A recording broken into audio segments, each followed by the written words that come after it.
In 1928, Alfred Loewenstein was a man at the height of his power. The third richest man in the world, he had amassed a vast fortune as a financier, bridging industries and reshaping the global economy. He was a visionary, a pioneer of the holding company, whose influence stretched across Europe. On July 4th, 1928, Loewenstein boarded his private plane at Croydon Airport in England, heading to his home in Belgium. It was a routine trip, one he had made countless times before. The weather was perfect, the skies clear, and the aircraft, a Fokker F.7 trimotor, was state-of-the-art for its time. On board were his trusted pilot, Donald Drew, a mechanic, a valet, a secretary, and 2 female stenographers. The flight began smoothly. Loewenstein, seated near the rear of the cabin, appeared calm, discussing business plans and making notes.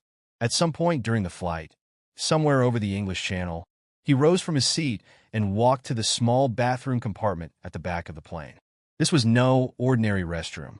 It had 2 doors. One led back to the cabin, and the other was the plane's exterior exit, an ominous portal to the open skies. Minutes passed, then more. When Loewenstein didn't return, his valet went to check on him. To his shock, the bathroom was empty. The door leading to the cabin was locked. The only explanation seemed unthinkable.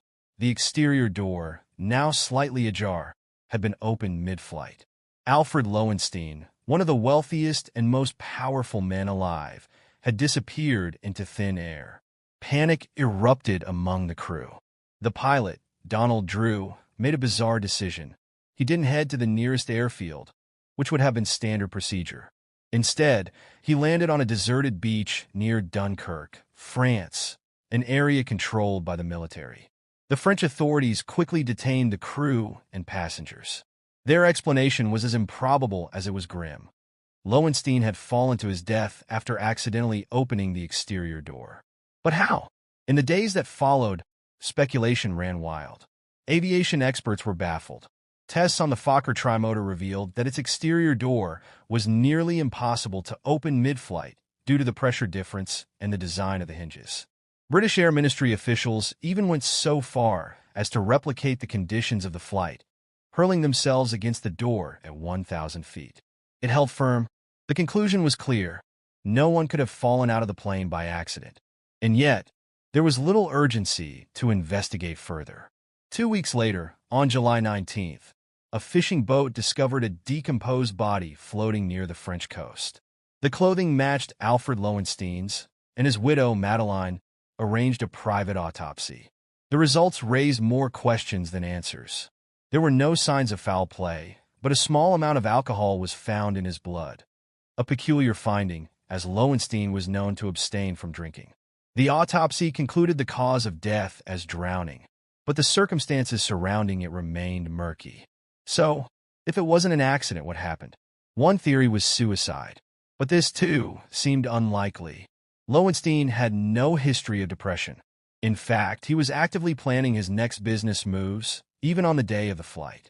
Those who knew him described him as ambitious, determined, and entirely focused on his work. Why would a man so engaged in the future choose to end his life? That leaves the most sinister possibility: murder. If Loewenstein was killed, who stood to benefit? The first suspects were the pilot, Donald Drew, and the onboard mechanic, Robert Little. Both men claimed the door was easy to open, an assertion directly contradicted by aviation experts. Stranger still, Drew landed the plane on an isolated beach instead of a proper airfield. Was this decision made to buy time? Some believe the conspirators replaced the original door with a rigged one, designed to be easily opened during flight.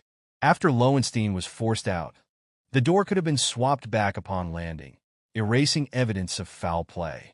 And then there were Loewenstein's rivals and business partners. Henri Dreyfus, a former associate and bitter enemy, had every reason to see Loewenstein out of the picture. Their feud had escalated into a libel lawsuit that threatened to ruin Dreyfus financially. Was murder his desperate solution? Albert Pam and Frederick Zarvesi, Loewenstein's partners in international holdings, also had something to gain. In the weeks following his death, the company reported an unexplained $13 million profit, a sum that curiously matched the value of several anonymous insurance policies taken out on Loewenstein's life just before the incident. And what of the body? Some have questioned whether the corpse pulled from the channel was truly Alfred Loewenstein's. It was badly decomposed, identified only by clothing and vague physical features. Could the man who controlled vast wealth and wielded immense power have staged his own disappearance? Was this a carefully orchestrated escape from mounting pressures, personal enemies, or financial liabilities? The mystery deepens with every question. Why did the investigation conclude so hastily, with no one placed under oath?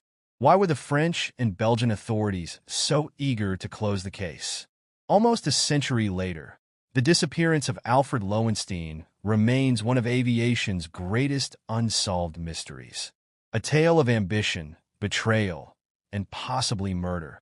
It has left a trail of unanswered questions, a haunting reminder that even the most powerful men can vanish into thin air. And so, we are left with a chilling thought. Somewhere, someone knows the truth. But will it ever come to light?